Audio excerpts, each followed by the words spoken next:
tayo po ngayon ay natitipon para sa isang natatanging liturhiya, ang Misa ng Krisma, kung saan ating bibindisyonan ang banal na langis na gagamitin natin para sa mga sakramento ng binyag, kumpil at ordinasyon.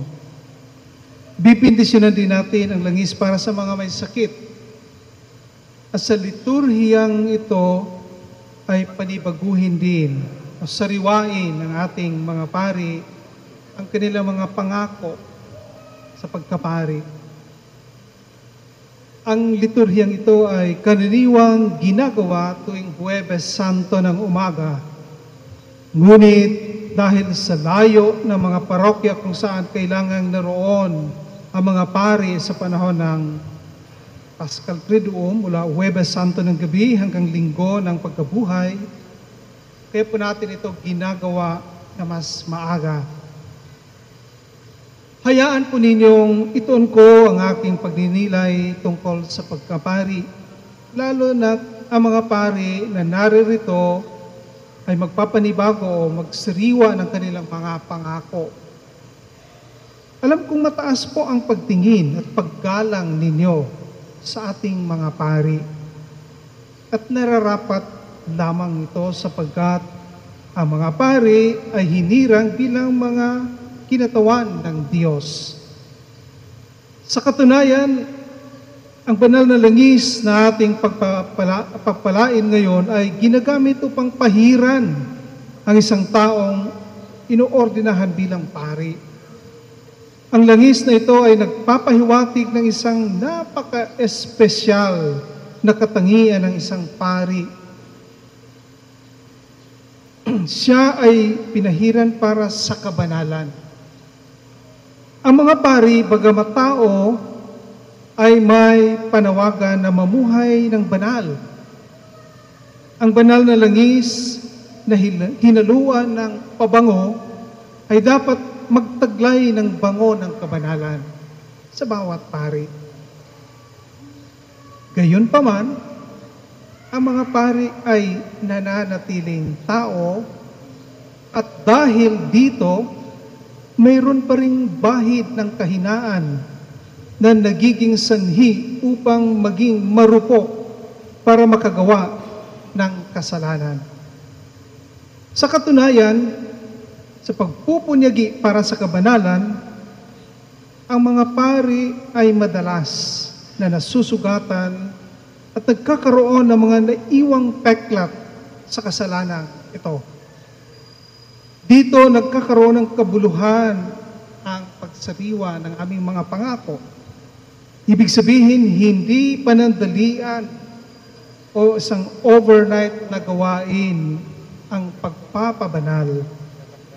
Ito ay isang patuloy na pagsisikap araw-araw, gabi-gabi, at sa buong panahon.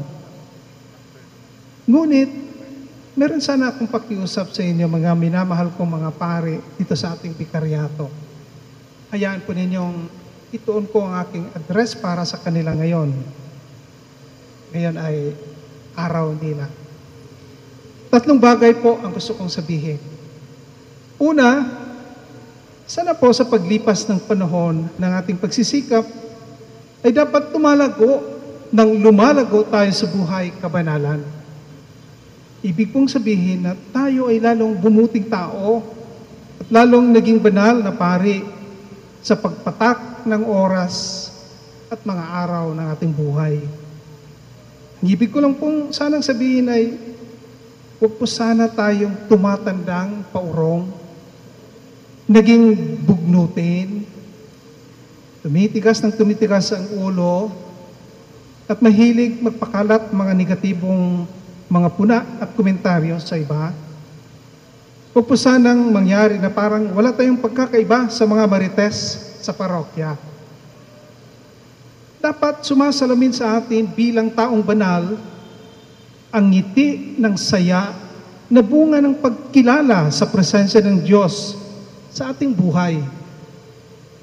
Ikalawa, sikapin po natin huwag mamuhay ng parang dalawa ang mukha o dalawa ang ating personalidad. Isa sa pampublikong imahe at isa naman sa nakatago na lihim. Ang isang taong banal ay buo, integrated. Kaya nga po sa paghuhubog sa seminaryo, laging binibigyang diin ang tinatawag na integral formation para mahubog tayo upang maging buo ang ating pagkatao. May mga pagkakataon kasing nagugulat na lamang tayo na nagawa ng isang bagay na hindi natin inakalang magawa niya.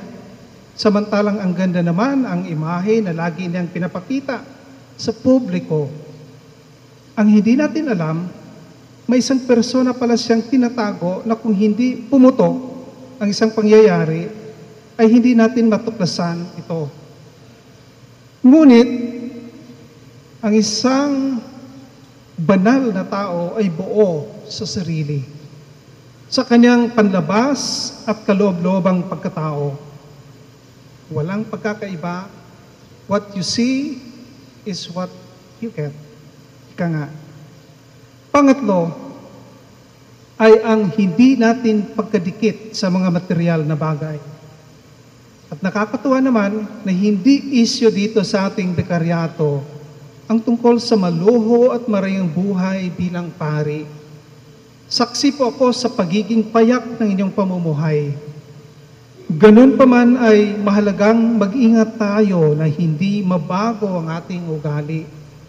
Patungkol sa mga material na bagay, mahalagang katangian ang payak na pamumuhay sa ating pagsisikap tungo sa kabanalan.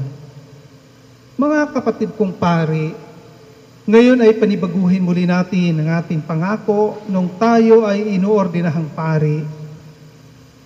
Hari nawang ang ating taunang pagpapanibago ng ating mga pangako ay laging nagpagkakataon upang tayo'y maging banal, husay, mabuti, at kaaya-aya sa mata ng Panginoon na pari. Amen.